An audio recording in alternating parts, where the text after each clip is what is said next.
Hello everyone and welcome back to the channel.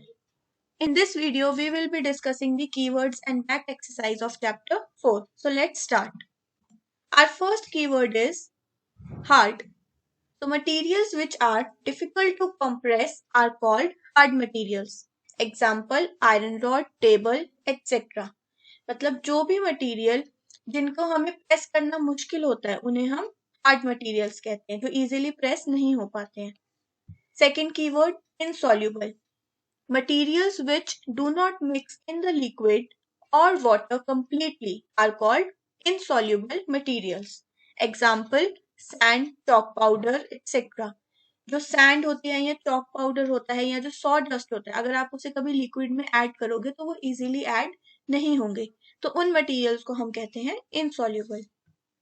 Third, luster means shine and the materials which shine are called lustrous materials. Like gold silver etcetera. तो जो भी shiny materials होते हैं या जो shiny metals होते हैं उन्हें हम लस्ट्रस मटेरियल्स कहते हैं. Next, materials. Materials are the things with which objects are formed. ठीक है, मटेरियल्स क्या होता है जिससे ऑब्जेक्ट बनता है. जैसे अगर हम बात करें प्लास्टिक की, प्लास्टिक एक मटेरियल है और उससे अगर बकेट बन रही है तो बकेट क्या हो गया, ऑब्जेक्ट हो गई. तो यहाँ पे हमने एग्जांपल में पेन का लिया है. Pen is an object made up of materials like metal, plastic etcetera. Metals. Materials that have luster are usually metals like iron, copper, gold, silver. They all are metal. तो generally metals जो हैं वो shine करते हैं और उन्हीं materials को हम मेटल कहते हैं. Opaque. Materials through which other things cannot be seen are called opaque. तो जिन मटेरियल के थ्रू हम दूसरे ऑब्जेक्ट को नहीं देख सकते उन्हें हम opaque मटेरियल कहते हैं. Example, wooden box, brick wall etcetera. Rough. Things which are not smooth or plain are called rough material like rope, sandpaper. तो जो भी चीज टेक्सचर में सॉफ्ट नहीं होती है, ठीक है, उन्हें हम रफ मटेरियल कहते हैं. जैसे अगर आप कभी किसी रोप को टच करोगे तो वो स्मूथ नहीं होगी, लेकिन आप किसी सिल्क क्लॉथ को टच करोगे तो बहुत स्मूथ होगी. ठीक है, तो ऐसे मटेरियल को हम रफ मटेरियल कहते हैं. Soluble. Materials which mix in the liquid or water completely are called soluble material like salt, vinegar, sugar, etc. जो वाटर में या लिक्विड में इजीली मिक्स हो जाते हैं उन्हें हम soluble material कहते हैं. Translucent. Materials through which objects can be seen but not clearly are called translucent. तो ऐसे मटेरियल जिनके थ्रू हम देख सकते हैं दूसरे ऑब्जेक्ट को लेकिन क्लियरली नहीं देख सकते. एग्जाम्पल में बटर पेपर, फ्रॉस्टेड ग्लास, हमने इन सब के बारे में पढ़ा था. Then sorted onions. जब आप अनियंस को सॉटे करते हैं तो थोड़े टाइम बाद वो भी थोड़े से ट्रांसल्यूसेंट हो जाते हैं. तो these all are the example of translucent material. Then transparent. Materials through which objects can be seen clearly are called transparent. तो ऐसे मटेरियल जिनके थ्रू हम दूसरे ऑब्जेक्ट्स को क्लियरली देख पाए उन्हें हम ट्रांसपेरेंट मटेरियल कहते हैं. Like clear water, air, glass, all these are the examples of transparent material. Now we start with the back exercise. First question. Name 5 objects which can be made from wood. तो wood से जो भी objects बन सकते हैं हमें उनके name बताने हैं किसी 5 objects के. तो I have taken these 5 objects. आप कोई भी अपने according name add कर सकते हैं.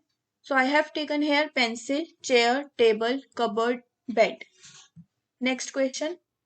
Select those objects from the following which shine. तो हमें नीचे एक लिस्ट दी है मटेरियल्स की या ऑब्जेक्ट्स की, like glass bowl, plastic toy, steel spoon, cotton shirt. ये हमारे पास 4 ऑब्जेक्ट्स हैं. हमें बताना है या हमें सेलेक्ट करने हैं उनमें से ऐसे ऑब्जेक्ट्स जो शाइन करते हैं. तो ग्लास बाउल शाइन करेगा, ठीक है. प्लास्टिक टॉय इतना शाइन नहीं करता. स्टील स्पून भी शाइन करता है और शर्ट शाइन नहीं करती. तो हमारे जो आंसर होंगे वो होंगे glass bowl and steel spoon है.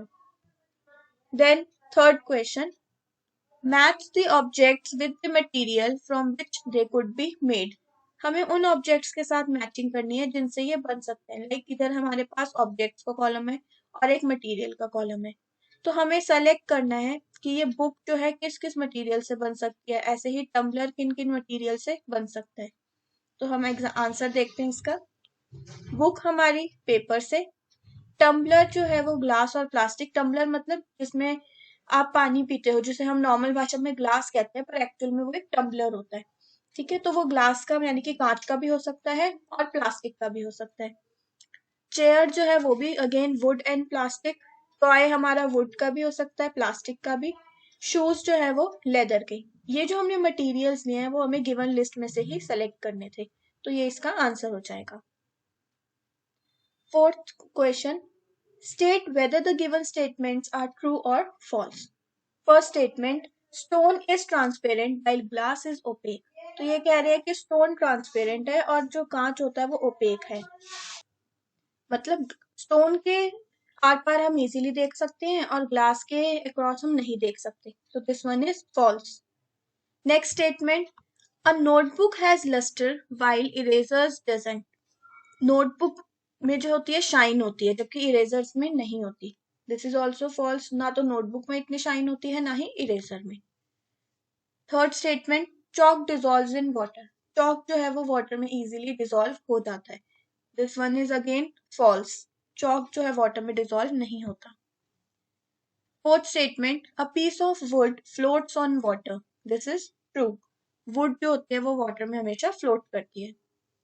Sugar does not dissolve in water. Water में जो है शुगर या जो चीनी है वो मिक्स नहीं होती, दिस इज एब्सोल्युटली फॉल्स, वो इजीली मिक्स हो जाती है। Oil mixes with water, no, oil कभी भी वाटर में मिक्स नहीं होता। Sand settle down in water. Sand को जब हम वाटर में डालते हैं तो वो बॉटम में बैठ जाती है, सेटल हो जाती है, so it's true. Vinegar dissolves in water. जो सिरका होता है वो वाटर में डिजॉल्व हो जाता है, it is again true. Fifth question, given below are the names of some objects and materials, water, basketball, orange, sugar, globe, apple, and earthen pitcher. Group them as round shaped and other shapes, eatables and non-eatables. तो हमारे पास ये list है कुछ objects की। ठीक है, हमें इनको ग्रुप वाइज लगाना है, शेप के अकॉर्डिंग और एडिबल थिंग्स के अकॉर्डिंग। तो इसमें आप देखोगे अगर हम राउंड शेप की बात करें, बास्केटबॉल राउंड शेप में आ जाएगा, ऑरेंज भी राउंड शेप में आएगा, then globe round shape, apple को भी हम राउंड शेप में कंसिडर कर सकते हैं। अर्दन पिक्चर मीन्स जो घड़ा होता है, this that one also comes under round shape, तो हमारा ये राउंड शेप में कैटेगराइज हो जाएगा। और ऐसे ही हम एडिबल की बात करें, वाटर ईटेबल में आ जाता है, बास्केटबॉल नहीं आएगा, देन ऑरेंज, शुगर, एप्पल ये ईटेबल्स हैं, बाकी के जो है ग्लोब एंड अर्दन पिक्चर नहीं है। तो इस टाइप से सेम हमारे पास जो लिस्ट थी उनको हमने दो तरह से कैटेगराइज करा, शेप के अकॉर्डिंग एंड ईटेबल्स के according. Next question, list all the items you know that float on water, check and see if they float on oil और केरोसिन। तो पहले तो आपको उन आइटम्स के नेम्स लिखने हैं जो वाटर के ऊपर फ्लोट करते हैं, फिर उन्हें चेक करना है कि वो ऑयल में भी फ्लोट करते हैं या नहीं करते। तो ये एक्टिविटी आप खुद से घर पे करके देख सकते हैं। जो भी वाटर पे फ्लोट करते हैं पहले आप उन्हें सेलेक्ट करोगे, फिर ऑयल के साथ चेक करोगे। तो जो यहाँ पे मैंने आइटम सेलेक्ट करी हैं वो है paper, plastic, ball, thermocol, thread. ये सारे जो ऑब्जेक्ट्स हैं ये वाटर के ऊपर फ्लोट करते हैं। अब हमें चेक करना है ऑयल पे करते हैं या नहीं, तो ये चीज आप खुद से चेक करके अपनी ऑब्जर्वेशन लिखेंगे। वैसे मोस्टली ये सब चीजें ऑयल पर भी फ्लोट करेंगी। Seventh question, find the odd one out.